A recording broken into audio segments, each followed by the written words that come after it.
Hola, mi nombre es Seila Castillo Rodríguez y soy fisioterapeuta.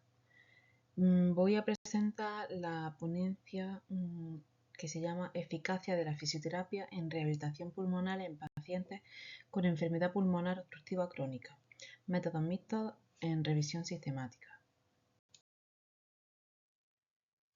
La enfermedad pulmonar obstructiva crónica, en adelante EPOC, se caracteriza por ser una enfermedad progresiva, poco reversible, prevenible y tratable, en la que existe una limitación crónica al flujo aéreo persistente que se asocia a una respuesta inflamatoria crónica anormal en la vía aérea y el pulmón a partículas nocivas. Hay dos formas principales de EPOC: bronquitis crónica, tos prolongada con moco, y enfisema pulmonar, lesiones progresivas en el tejido pulmonar. Es una de las principales causas de morbilidad y mortalidad del mundo. Está producida por el humo del tabaco mayormente, aunque la exposición a otras sustancias o gases tóxicos puede favorecer su aparición. Cuando ocurre la inflamación, se produce una remodelación de la pared bronquial, dando lugar a la obstrucción no reversible al flujo aéreo. Además de esta remodelación de la pared bronquial, los pacientes de EPOC suelen presentar adaptaciones musculoesqueléticas tales como cambios estructurales en la caja torácica, anteversión de la cabeza y movilidad reducida de los hombros. La EPOC es la tercera causa de muerte en el mundo y en 2019 causó 3,23 millones de fallecimientos. En España es la cuarta causa de muerte por detrás de la cardiopatía isquémica, Alzheimer e ictus, y se estiman alrededor de 20.000 defunciones cada año. 29.000 defunciones, perdón. Entre 2007 y 2015 han aumentado de 2,1 millones de casos de EPOC a 2,9 millones. Es una enfermedad altamente discapacitante y se encuentra entre las 10 primeras causas de mortalidad y discapacidad concomitantes. Aunque se ha asociado principalmente al sexo masculino, cada vez son más las mujeres que la padecen.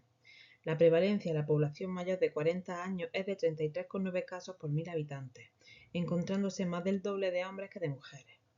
Según envejece la población, aumenta la prevalencia, siendo su punto más alto entre los 80 y los 84 años.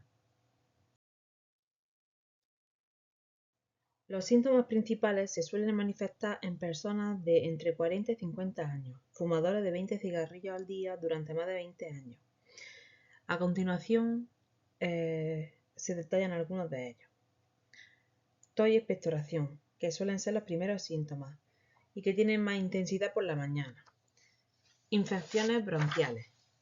Disnea, que es la sensación de falta de aire acompañada en ocasiones de pitidos al respirar, que se conoce como sibilancia. Al principio ocurre tras grandes esfuerzos, para finalmente aparecer incluso en reposo. Insuficiencia respiratoria e insuficiencia cardíaca, producida por la disnea. Aumento de la frecuencia respiratoria. Aumenta el número de respiraciones por minuto. Y para compensar, el paciente de EPOC se siente inclinándose hacia adelante, apoyando los brazos para poder respirar mejor. También se produce un agrandamiento del tórax. La obstrucción al flujo aéreo hace que se quede aire atrapado en el pulmón, haciendo que el diámetro anteroposterior del tórax aumente. Según la Organización Mundial de la Salud, la EPOC evoluciona de forma gradual. Los factores de riesgo asociados pueden ser uno o varios de los siguientes: exposición al tabaco de forma activa o pasiva, exposición a polvo, humo o sustancias químicas en el entorno laboral, contaminación del aire, infecciones respiratorias frecuentes en la infancia, asma, prematuridad y otros eventos que impiden que los pulmones se terminen de desarrollar por completo. En cuanto al tratamiento farmacológico, los tratamientos principales son los medicamentos inhalados, que dilatan las vías respiratorias y reducen su inflamación. Los más importantes son los broncodilatadores y se utilizan para relajar las vías respiratorias y mantenerlas abiertas. Se pueden dividir en dos grupos, que son los broncodilatadores de acción breve, que empiezan a actuar en segundos y pueden durar varias horas los efectos y se usan en el momento agudo, y los de acción prolongada, que empiezan a actuar más despacio pero el efecto dura más. Estos se deben tomar a diario. Por otra parte, el tratamiento fisioterápico. Anteriormente, el tratamiento de la EPOC se había centrado en el tratamiento farmacológico. Ahora pasa a ser un tratamiento multidisciplinar, participando tanto terapias farmacológicas como terapias no farmacológicas. En este punto, la fisioterapia dentro de la rehabilitación pulmonar es un componente importante. Hasta hace unos años, dentro de la fisioterapia respiratoria, se utilizaban técnicas mayormente pasivas, tales como el drenaje postural, la vibración exógena, la percusión y la expiración forzada, que es una técnica activa, como método de desobstrucción bronquial. En la actualidad se usan técnicas más activas por parte del paciente, llevando a cabo técnicas de permeabilización de la vía aérea basadas en las variaciones de flujo aéreo y ventilación dirigida, tanto con ayudas técnicas como sin ellas. Estas terapias están diseñadas a medida para cada paciente. Contienen entrenamiento muscular, educación respiratoria, aprendizaje del manejo de secreciones, con el objetivo de reducir los síntomas asociados a su retención y mejorar la calidad de vida. Dentro de la actividad física se utiliza como ejemplo el entrenamiento de la musculatura inspiratoria, ya que mejora la fuerza y la resistencia de los músculos respiratorios, la disnea y la resistencia al ejercicio físico. El objetivo general ha sido conocer los resultados de la investigación sobre la eficacia de la fisioterapia en pacientes con enfermedad pulmonar obstructiva crónica. Como objetivos específicos han sido identificar los métodos de fisioterapia más empleados en el tratamiento de la EPOC, comparar la efectividad de la fisioterapia con otras terapias, identificar los instrumentos de medida más utilizados, observar si la fisioterapia produce complicaciones en pacientes con EPOC y valorar la calidad de los ensayos clínicos mediante la aplicación de la escala Pedro para la evaluación de este tipo de estudios. Y también hacemos la pregunta de investigación si aporta algún beneficio la fisioterapia en pacientes con enfermedad pulmonar obstructiva crónica según la evidencia actual. El diseño del estudio ha sido un estudio descriptivo realizado durante los meses de diciembre de 2022 a febrero de 2024. Para la realización de la búsqueda de los artículos se han revisado distintas bases de datos. Las fuentes documentales consultadas han sido Scopus, que es una base de datos bibliográfica de resúmenes y citas de artículos de revistas científicas propiedad del Elsevier, Medline.med, que es una base de datos de acceso libre especializada en ciencias de la salud e investigación en ciencias biomédicas y biológicas, Pedro, que es una base de datos de fisioterapia basada en la evidencia, y Web of Science. A través de los recursos científicos del Ministerio de Ciencia, Innovación y Universidades, es una colección de bases de datos bibliográficas y citas de publicaciones periódicas. La estrategia de búsqueda ha sido la siguiente. En todas las búsquedas que hemos realizado se ha usado un término común que ha sido métodos mixtos, en inglés Mixed Method. Los otros términos que se han utilizado para constituir la estrategia de búsqueda final han sido fisioterapia respiratoria, rehabilitación pulmonar, enfermedad pulmonar obstructiva crónica, comúnmente conocida por sus siglas como EPOC y que en inglés es COP, terminado en D. Y en la siguiente tabla aparece descrita la estrategia de búsqueda PICO diseñada para la obtención mediante la definición de procedimientos de la información necesaria para resolver una necesidad de información correcta, donde la P es los pacientes con EPOC, la intervención, la fisioterapia, luego la C es grupo control y los resultados es la eficacia del tratamiento. A continuación se describen las estrategias de búsqueda realizadas y el número de artículos obtenidos en las distintas bases de datos.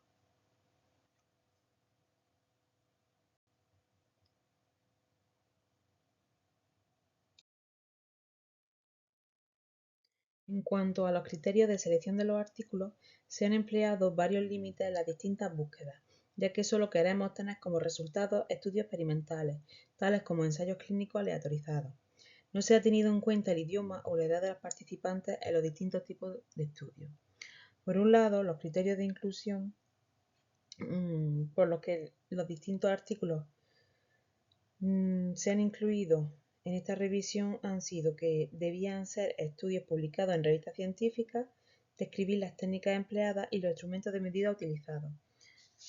Ser ensayos clínicos aleatorizados, estudios de cohortes, estudios pilotos previos a realizar ensayos clínicos, que a los diferentes estudios tuvieran un grupo control, tener acceso al texto completo y ser pacientes con EPOC. Por otro lado, los criterios de exclusión fueron estudios de casos, estudios transversales descriptivos u observacionales, revisiones sistemáticas o bibliográficas, abstract o comunicaciones a congresos, pacientes con patologías respiratorias de distintas épocas. Por otro lado, en la extracción de datos se ha tenido en cuenta en la muestra la edad, el sexo y la fase de la enfermedad en la que se encuentran. En el análisis cualitativo de nivel de evidencia científica, la escala utilizada en esta revisión ha sido la escala Pedro. Es empleada para evaluar la calidad de estudios clínicos aleatorios mediante la aplicación de ítems sobre distintos aspectos metodológicos. La escala Pedro se compone de 11 ítems, siendo el rango de puntuación 0 o 1, dependiendo de si la respuesta a la pregunta formulada sobre el artículo es negativa o el autor no lo indica, donde sería un 0, o afirmativa, un 1. La puntuación total que se puede obtener es 10, ya que no puntúa el primer ítem.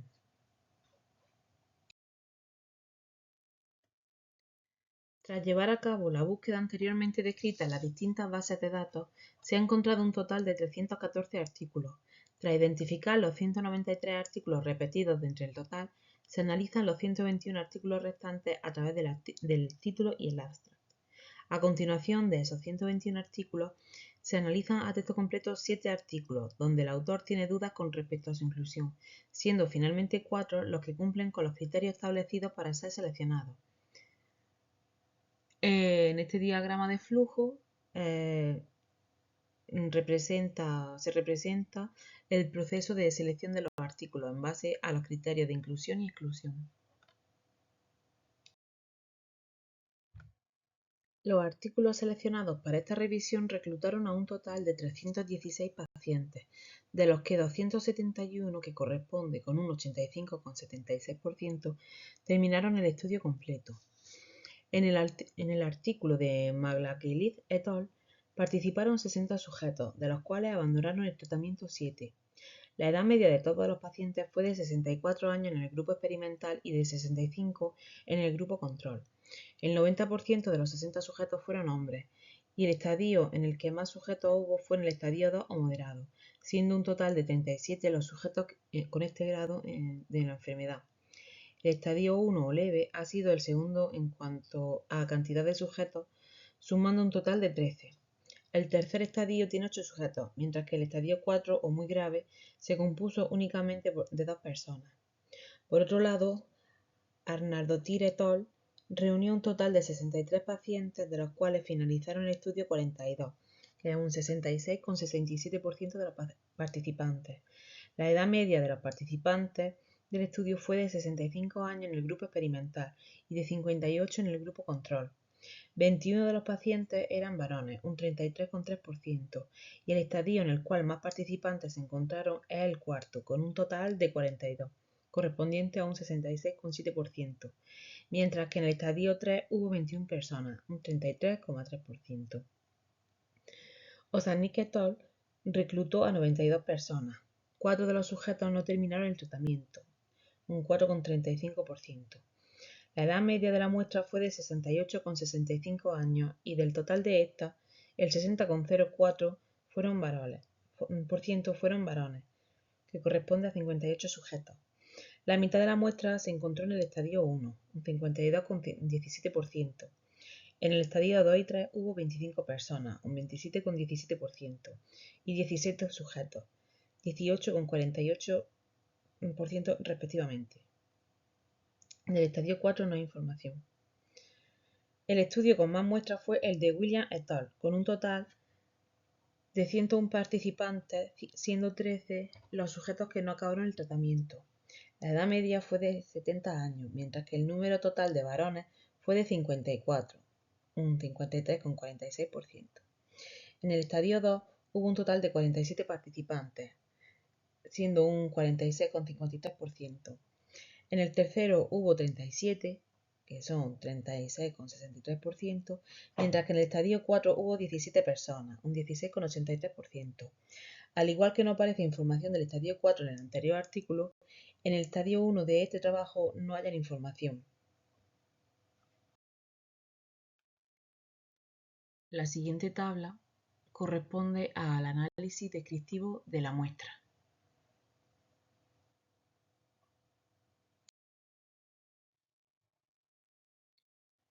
Duración de los estudios. El total de los artículos escogidos tuvieron una duración de 8 semanas. El estudio llevado a cabo por Maglakelit et al. Se realizó con una intensidad de 2 sesiones semanales de 90 minutos de ejercicio en el gimnasio de rehabilitación y entre 15 y 20 minutos de educación en el manejo de la EPOC. De la misma manera, Anardotir et al. Realizaron 75 minutos de ejercicio 2 veces a la semana. Por otro lado, Osagnik et al. Efectuaron un tratamiento de 4 sesiones semanales, 2 sesiones a la semana, grupales y ambulatorias de 45 minutos de ejercicio, y 2 sesiones más de 1 hora de educación sobre la EPOC. Por su parte, en el estudio de William et al. Se realizaron sesiones diarias durante la estancia hospitalaria o hasta que pasaron 24 horas sin expectorar esputo, de 20 minutos las sesiones. Se anima a realizar 2 sesiones más diarias de forma independiente, además de 30 minutos de caminata diario o 30 minutos de ejercicios de miembros inferiores. Respecto al periodo de seguimiento, los artículos de Maglakelit et al. Y William et al. Hicieron seguimiento a los 6 meses de terminar los ensayos clínicos aleatorizados. Arnaudotir et al. Llevaron a cabo otra medición a los 12 meses, además de a los 6. Por último, fueron 3 los periodos de seguimiento que Osagnik et al. Realizaron: un mes tras la finalización, 6 meses y 12 meses. Los 4 artículos escogidos para el presente trabajo coinciden en la medición de la calidad de vida, pero no usan el mismo instrumento de medida.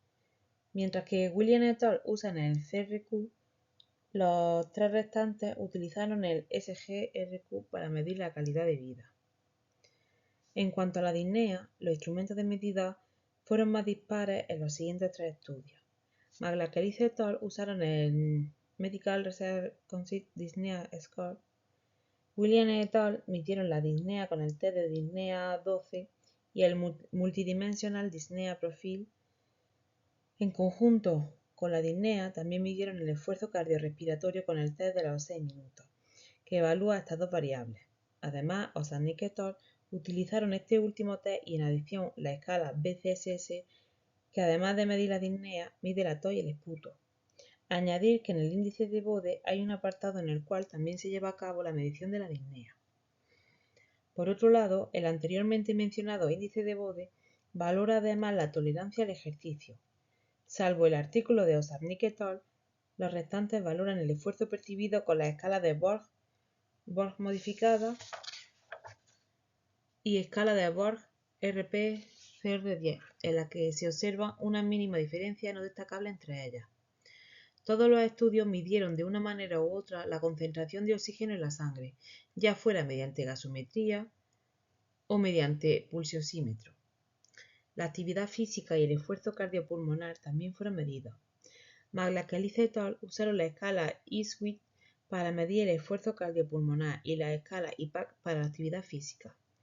Anardotir et al. Midieron la capacidad de ejercicio con la prueba de marcha de 12 minutos, mientras que William et al. Valora la actividad habitual mediante un acelerómetro y la gestión del tiempo diario mediante el cuestionario marca. Solamente Maglakelit et al. Tuvieron en cuenta la variable de severidad de los síntomas, que evaluaron a través del CAT Questionnaire. Se tuvieron en cuenta variables psicológicas como son la ansiedad y la depresión. Arnaudotir et al. Y William et al. Midieron ambas en conjunto con el cuestionario HAD. Por otra parte, Maglakelit et al. Valoraron la ansiedad con el cuestionario GAD-7 y la depresión con el cuestionario PHQ-9. Ninguno de los artículos ha coincidido con el mismo instrumento de medida. Se ha dado el caso de que algunos de los instrumentos de medida se han usado de forma puntual para medir una variable, mientras que ha habido varios que se han repetido. En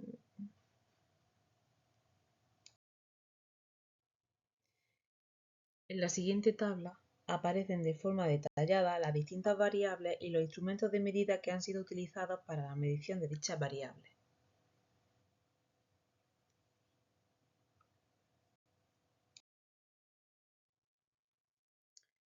El artículo de Maglakelit et al. Contó de 2 componentes: 1 hora y media de ejercicio, que se llevaron a cabo en el gimnasio del hospital y entre 15 y 20 minutos de educación acerca del manejo de la EPOC.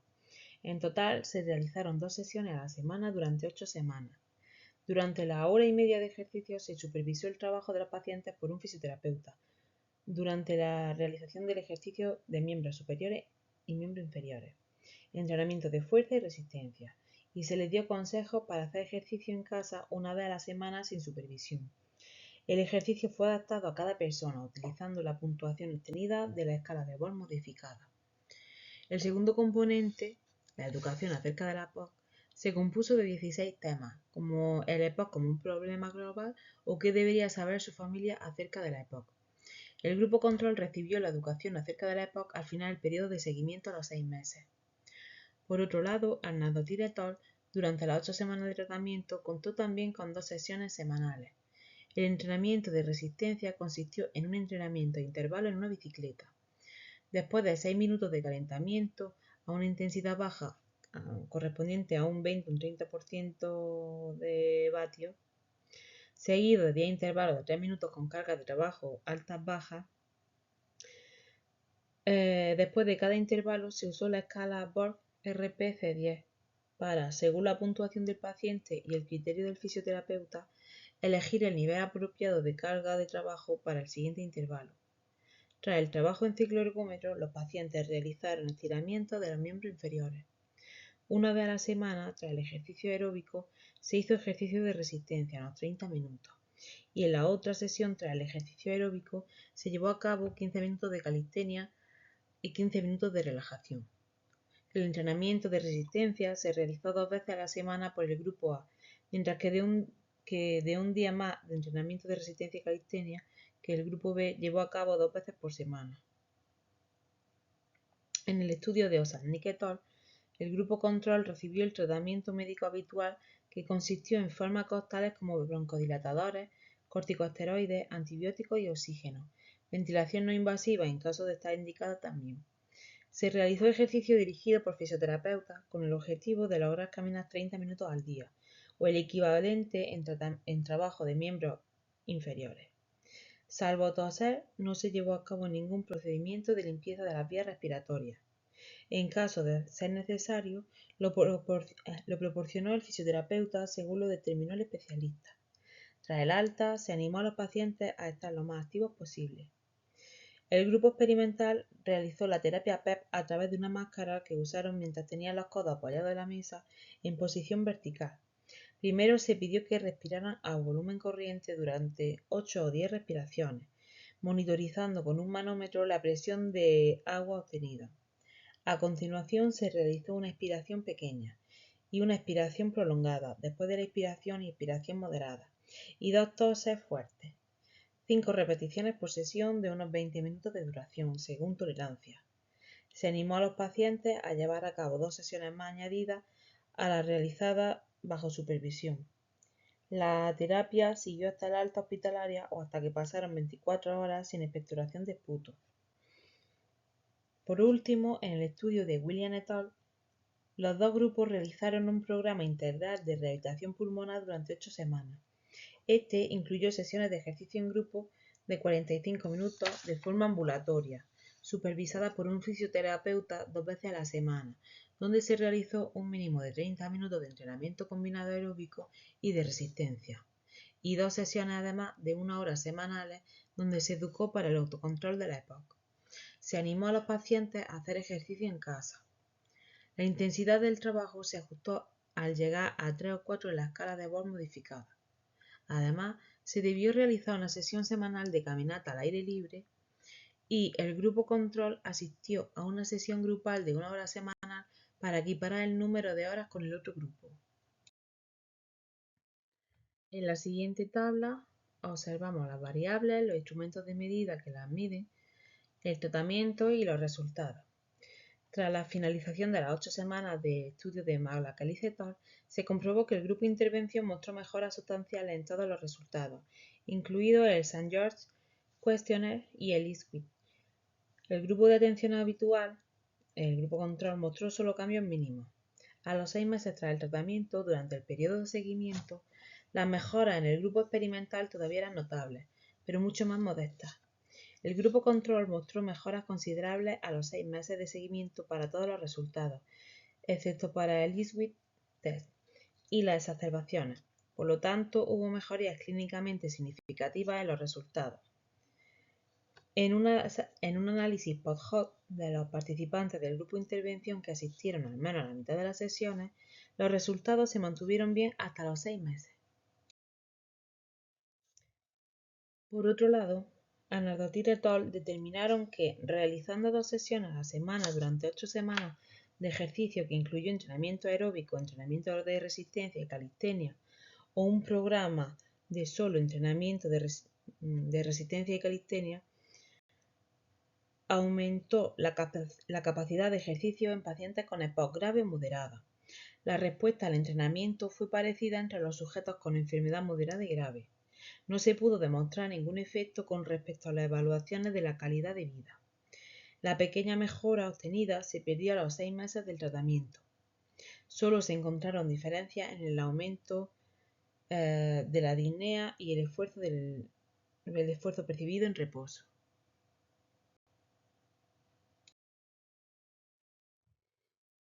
En el estudio de Ossadnik et al. Se dividieron los resultados en dos, primarios y secundarios. El resultado primario mostró las puntuaciones de la escala BCSS, donde se observó mejoría durante las 8 semanas de tratamiento y hasta los 6 meses, aunque las diferencias entre los dos grupos no fueron significativas. En cuanto a los resultados secundarios, ocurrió algo parecido.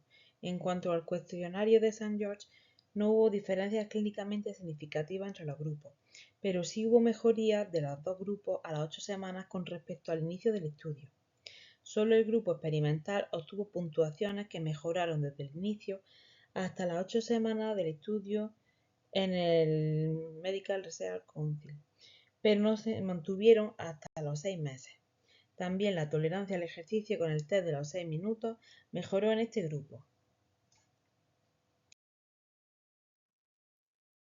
Por último, en el estudio de William et al., cabe señalar que no hubo diferencias estadísticamente significativas entre grupos para los test de 6 minutos o las puntuaciones de ansiedad y depresión. Sin embargo, en el grupo de control mejoró la sensación de disnea al mes y a los 6 meses, por lo que los resultados de esta variable del estudio fueron inesperados. La calidad de vida mejoró levemente en el grupo experimental y se deterioró en el grupo control, pero no fue estadísticamente significativo.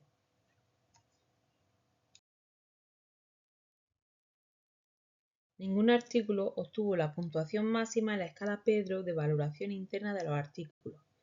El artículo de Anardotir et al. Fue el que tuvo mayor puntuación, siendo esta de 8 puntos sobre 10, ya que los terapeutas que administraron la terapia no estuvieron cegados, ni posteriormente los evaluadores.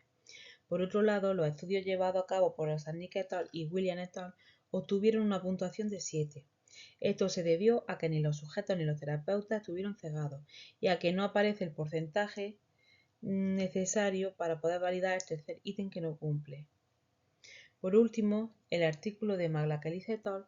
Obtuvo la peor puntuación, siendo de 5 sobre 10. Por una parte, la asignación no fue oculta y tampoco se cegó ni a los pacientes ni a los terapeutas y evaluadores. Por otro lado, tampoco incluyó medidas puntuales y de variabilidad para al menos un resultado clave. Para la actualización de la búsqueda, a fecha de 13 de marzo de 2024, se siguieron los mismos pasos que en la búsqueda inicial. En esta ocasión no se han encontrado nuevos estudios publicados en este periodo de tiempo para añadir a esta revisión sistemática. La fisioterapia es una parte muy importante en el abordaje multidisciplinar de una gran variedad de patologías. La evidencia científica en los últimos años está avanzando en gran medida y se actualiza frecuentemente. De esta manera, la fisioterapia se beneficia ya que se pueden establecer protocolos de tratamiento más eficaces, reduciendo de esta manera tiempos de recuperación y el gasto que esto conlleva. Siendo muy amplio el campo de la fisioterapia, es empleada, por ejemplo, en el tratamiento del síndrome del túnel carpiano. La técnica de neuromodulación utilizada para la movilización del nervio mediano, añadida al tratamiento habitual de fisioterapia, tiene mejores efectos que el tratamiento habitual recibido por el grupo control, Igualmente, en la unidad de cuidados intensivos, la movilización temprana de pacientes es una práctica que tiene un impacto positivo. En otra patología, como es el ictus, el entrenamiento con realidad virtual durante las sesiones de fisioterapia facilitó la recuperación tanto motora como cognitiva, y los resultados se mantuvieron durante el periodo de seguimiento. Mencionando una última especialidad, la fisioterapia en parálisis cerebral infantil, y a través de un programa de terapia de 12 semanas basado en juegos, los niños mejoraron su equilibrio, locomoción y atención. Estas patologías son muy distintas entre sí, pero todas ellas han tenido un objetivo común que ha sido valorar la eficacia del tratamiento de fisioterapia. Sin embargo, aún queda mucho trabajo que realizar para demostrar la evidencia de los tratamientos fisioterápicos en multitud de patologías. Debido a la escasez de ensayos que trabajen la parte cualitativa y la cuantitativa en conjunto, es difícil obtener resultados demasiado concretos en cuanto a la eficacia de la fisioterapia en EPOC. En el caso de esta patología se pueden encontrar más estudios cuantitativos que cualitativos o de métodos mixtos. Hemos considerado que llevar nuestro estudio adelante utilizando métodos mixtos nos proporcionaría información relevante acerca de la información que los pacientes puedan transmitir, y de esa forma es importante que los ensayos tengan un grupo control y de esa forma mejorar los estudios en caso de que se reproduzcan en el futuro. Además, es importante que los ensayos tengan un grupo control para poder comparar de forma fiable que el tratamiento estudiado cumple con los objetivos que queremos conseguir. Durante esta revisión se han encontrado varios trabajos muy interesantes que cumplían todos los criterios de inclusión, salvo el de disponer de un grupo control, por lo que han tenido que ser excluidos.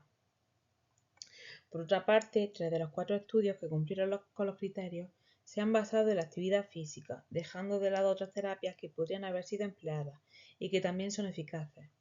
La mayor parte de los fisioterapeutas podrían ayudar en su recuperación a un paciente con EPOC, pero un fisioterapeuta respiratorio se desenvuelve mejor en este ámbito y va a conocer mejor los métodos y técnicas empleadas en cada momento y en cada paciente. Por eso será interesante enfocar futuros trabajos en torno a la fisioterapia respiratoria, más concretamente. Los métodos de fisioterapia respiratoria descritos en el capítulo Métodos para la reeducación del patrón ventilatorio, recogido en la literatura de SECO, clasifican los métodos de cinesiterapia respiratoria. Por un lado, aparece el entrenamiento de los músculos respiratorios, muy importante durante la actividad física, que se ha visto con anterioridad en los artículos expuestos, pero además describen en este capítulo métodos tales como son el posicionamiento, la relajación, ejercicios respiratorios para la reeducación y control del patrón ventilatorio diafragmático abdominal, ventilación dirigida, facilitación neurológica, entre otros.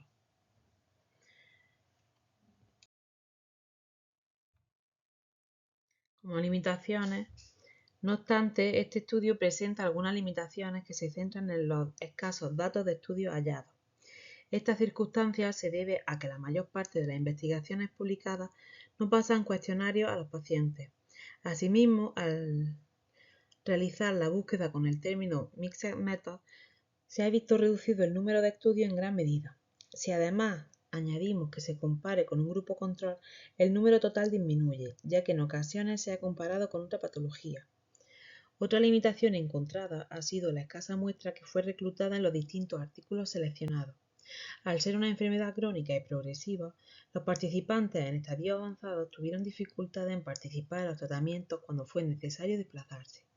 Por un lado, no todos los pacientes que estaban dispuestos a participar en los distintos ensayos cumplían con los criterios de inclusión, y de otro lado, los pacientes potenciales no prestaron su consentimiento para participar en estudios de este tipo. Añadir que los instrumentos de medida han sido muy dispares. En los estudios revisados no se ha usado el mismo instrumento de medida, repitiéndose solo un instrumento de medida en 3 ocasiones. Esto ha dado lugar a que los resultados no hayan sido homogéneos. Este factor ha dificultado el poder comparar los distintos artículos. En cuanto a la relevancia del estudio para la práctica clínica habitual, este estudio puede orientar a fisioterapeutas o personal investigador a continuar esta línea de trabajo, ya que existe una gran escasez de estudios que cumplan con la premisa de ser desarrollados según métodos mixtos en la rehabilitación de la EPOC desde el punto de vista fisioterápico. Para posibles líneas de investigación en el futuro, se debería considerar reclutar una muestra de mayor tamaño, ya que de esta manera se podrán obtener resultados más certeros y concisos. Además, podrían centrarse en uno de los 4 estadios de la enfermedad solamente. Si se comparan pacientes con características similares, los resultados serán más homogéneos. Además de que se podrá conocer qué técnica o instrumentos de medida es más útil en cada uno de los 4 estadios.